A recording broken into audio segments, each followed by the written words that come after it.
Hello everyone, I am Paul.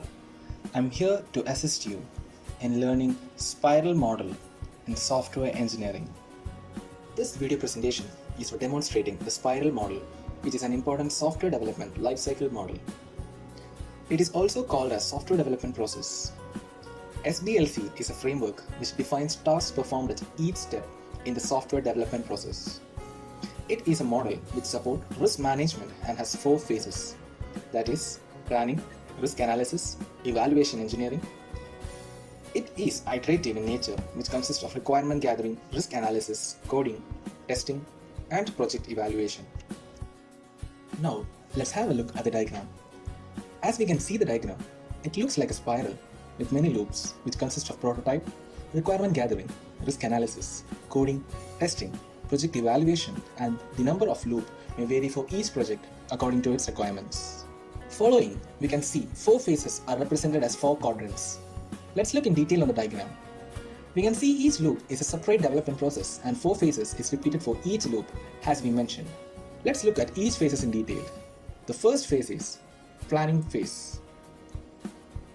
In planning phase, requirements are gathered during the planning phase. Requirements like BRS, that is Business Requirement Specifications, which is a requirements in business, and SRS, that is System Requirement Specifications. These are the requirements of a system made for development on the next phase of software. Risk analysis. In the risk analysis phase, a process is undertaken to identify risk and alternate solutions. A prototype is produced at the end of a risk analysis phase. If any risk is found during the risk analysis, then alternate solutions are suggested and implemented. The next phase is engineering phase. In this phase, software is developed along with testing at the end of the phase.